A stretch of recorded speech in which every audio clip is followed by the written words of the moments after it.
हाय सांग माने नमस्कार। चलतु आज आम बनवा ओडिशार गोटे ऑथेंटिक ट्रेडिशनल रेसिपी चंद्रकांति।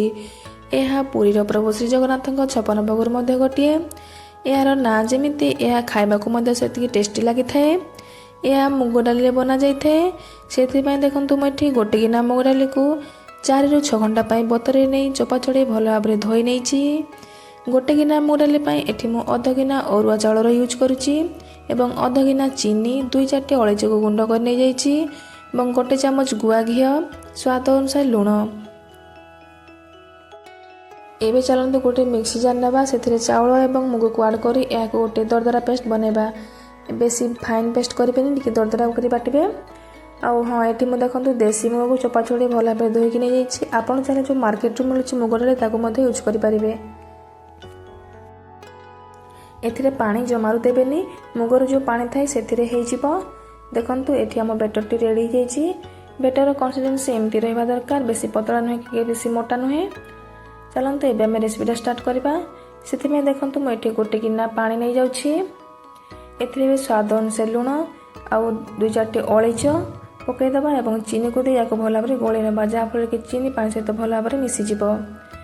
चीनी पानी भल भाव मिसीगला पानी टी फुटीगला ए गुआ घी को आड करना एवं जो बाटी रखी मुग चाउल बैटर को ए आड करना एवं यह भल भाव में खड़िका साजे जंती नवा। देखंतु आउ हाँ गैस फ्लेम को सब लो रे रखि थांतु नहले पोड़ी जबार चांस थाए एवं सीझी मतो पारि न थाए।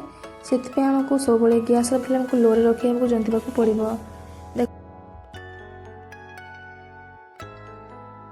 एबे देखंतु जंतुटी परफेक्टली रेडी हो सीझी मध्य जाइए। यह एबे आम गोटे प्लेट को काढ़ नवा जहाँफल कि शीघ्र ठंडा हो। सेथिपाई देखंतु एठी मु गोटे मीडियम साइज प्लेट को नहीं जाइए। एथिरे गोटे चामच तेल को दे सब बड़े ग्रीस कर नउछि। तेल देवा द्वारा पिठा गुड़िक तलू भल भाव में छाड़ब थाली रू एवं पिठा गुड़िक सुंदर देखा एठी मु गोटे चामच धला राशि को सब बड़े स्प्रेड कर नउछि एवं एबे जंतुणी को थाली को ट्रांसफर करना। जंतुणी एबे गरम अच्छी यह टिके ठंडा होला पर हाथ रे टिके तेल नहीं या भल भाव में थाली सब आड़े स्प्रेड करना एवं ऊपर गोटे चामच धला राशि दे या प्रेस कर भल भाव में दबाई देवे थाली सब आड़े एमती बहल नवा, जहाँफल कि भितर यार रही पिठाटा सुंदर देखा आपण पाखे जब राशि एभेलेबल अच्छी ताहले नियंतु नहले या स्किप करेंगे। एबे या ठंडा करने आम फैन कि कूलर सामने रखीदा एवं ठंडा है गोटे छुरी साइज आम कट करवा। 5 ରୁ 10 मिनट पर देखो यह भल भाव ठंडा हो जाए सेट हो जाए। चलते यह आम गोटे छुरी साइज काटि नवा। ये मुझे स्क्वायर साइज काटुची। आप चाहिए आपण पसंद हिसाब से जेकोसी सेप दे पारिबे।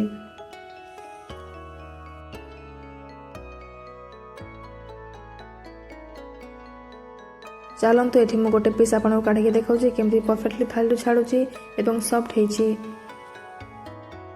देखंतु केमती तोला पर नरम देखा जाउची। ए हिसाब से बाकी सब पिठा तक आम काढ़ी नवा। यहीपरि भाव में सब पिठा गुड़ाक छुरी साहाय्य आस्ते आस्ते काढ़ी नवा, जहाँफल पिठा गुड़ाक भांगार चांसेस रही और यह फ्राए करने। चलते आम गैस ऑन कर कड़े बसेबा एवं तेल को आड कर यह गरम होगा छाड़देवा। तेल को सब भल भाव गरम करतु। जदि अल्प गरम थी तेल में पिठा गुड़ाक पकईदेवे तो पिठा गुड़ाक तले चिपकी कड़े भल भाव छाड़बनी। से तेल भल भाव में गरम भाव में पिठा गुड़ाक आड करना। देखो पिठा गोटे पट हो गला या आर पट को उल्टे नवा भल भाव में फ्राए करना। देखो पिठा गुड़ाक भल भाव में हो जाइए, कलर भल भाव में आसी जाइए।